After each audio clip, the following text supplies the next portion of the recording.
You're listening to Up the Turnpike with hosts Mitch Anderson and Matt O'Leary.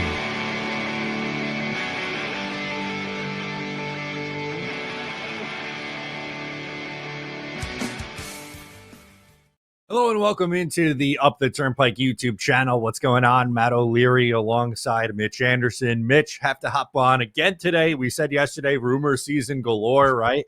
We got another one to bat around. Apparently, Islanders interested, kicking the tires on JJ Peterka. Your reaction, and let's hop into it, man.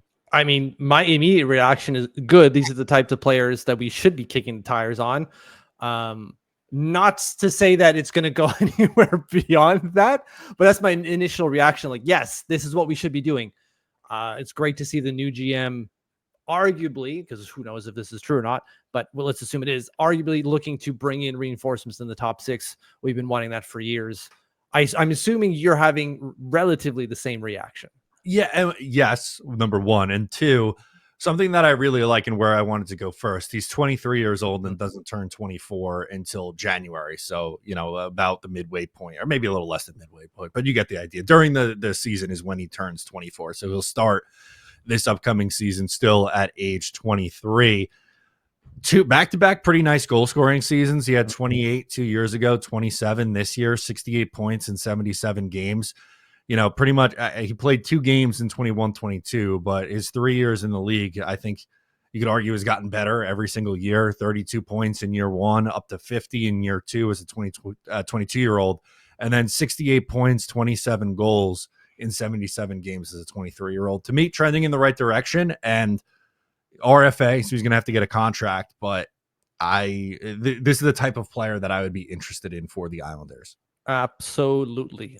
It's just, how much is it going to cost to pick up JJ Peterka? Because as you said, he's an RFA, so the Buffalo Sabres are under no obligation. Of course, they're under no obligation to trade anyone, but it seems that their hand is being forced here, where Peterka doesn't want to stay for relatively good reasons. Like, Buffalo has been a dumpster fire for the better part of a decade, if not longer. But still, you're talking about a 23-year-old player who, as you rightfully mentioned, is only getting better. Was virtually a 30 goal scorer last year. You said 27 goals in 77 games. Like, I think pace wise, that ends up being 29-ish rounded up. Still, it's not going to be cheap. Do we have the assets to pull that off? On top of the other things that we would like to do as well. Correct. I think this would take the Islanders out of the Shagans camp of getting both Schaefer and Hagens, because my next thing that I was going to go to was, you're not trading the first overall pick, which is their only first round pick this year. You do have 2 first round picks next year. Do you think Colorado's first is enticing enough? Plus something else. I'm not saying like a Cal Ritchie, but pick something. What do you think the package would have to look like? Yeah, that's the thing that I don't know, right? I don't know if Buffalo's interested in more picks. They're trying to get into the playoffs at some point, and so the improvements need to be made now, not in a couple of years from now. So I don't know if a first round pick that could be a late first round pick at that next year really entices them in any way, shape, or form. Sure, it's got value, but to them it's going like, great, but we don't care. We need help now, today, and we're losing a guy who's only going to be getting better. So we need to kind of fill that void as well. I just don't know what it's going to take to get him. And if we have those pieces, I'm bouncing around online at like different armchair GMs, if you will, to see what other people have been putting forward. And like, it's a bunch of like, they moved Peterka for Dawson Mercer, Seamus Casey in like 2 seconds. I don't know if that's enough, man. Like, Dawson Mercer, 3rd line player at best. Seamus Casey, up-and-coming player, right-handed defenseman, but wasn't like crazy productive in Utah last year. And then 2 seconds, one this year, next year. Like, this is just an example, and I've seen packages relatively close to that as well.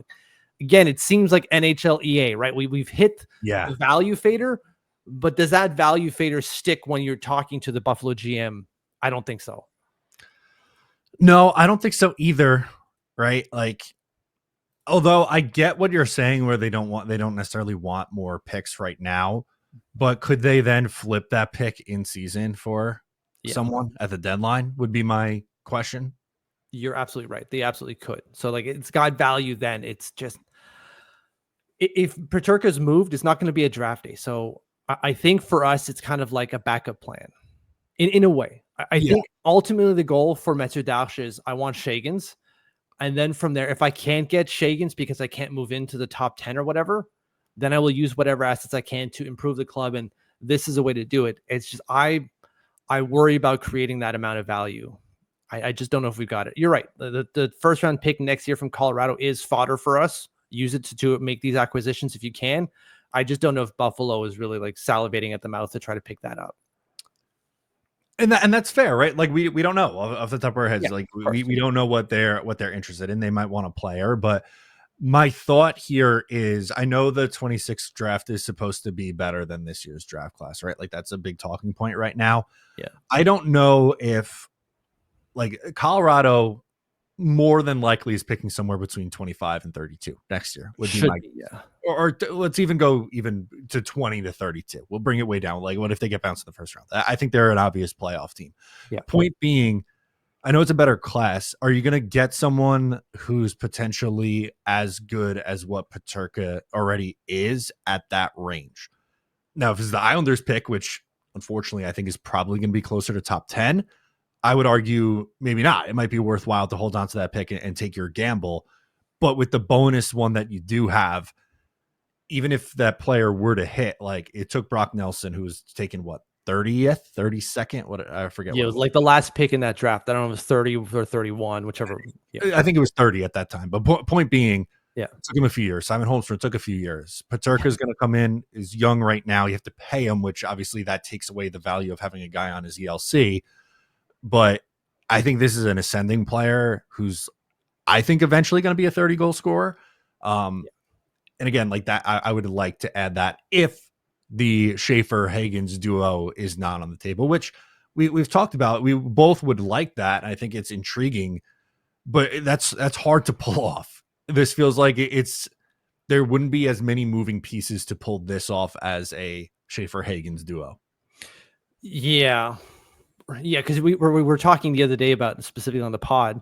PS sign up to our Patreon and get the podcast, patreon.com/UpTheTurnpike. On how many moves it might take to pick up specifically Hagens. We've already got Schaefer locked up, it seems. And I'm only saying that because maybe for some odd reason they take Misa, which would be great. But like, anyways, to get back into the top 10 might require like 2 moves, right? They might have to trade up to like maybe Montreal's pick at number 16 or 17, whichever one they want. And then from there, move another, get back into the top 10. Or maybe they get, anyways, there's more moving pieces. You're right to get Hagens than there is to get someone like Peterka. But I just think by the time we get around to it, by the time we were ready for our plan B, there's going to be so many other teams in there that can offer more that we're just not going to be able to give Buffalo what they're looking for, I think. And that's fair. Other teams might have more NHL ready guys that they're willing to move off. Like Chicago as a team, like would they be willing to trade Frank Nazar? Right, like a hockey trade can be made where I don't think we can make a hockey trade. We're just trying to fill up the NHL EA value into like, is this enough for you, Buffalo? And they'd be like, fine. I think that's when it comes to Peterka. But ultimately, this is the right thing to be doing. We should be one of the teams at the table for JJ Peterka. Whether we get him or not, I'm at least happy that we're at the table, declared at the table, and then we'll see how close we get when the time comes. Correct. And to me, this is more intriguing than shelling out, $8+ million a year for like a Brock Besser type in free agency. I would personally rather go this route.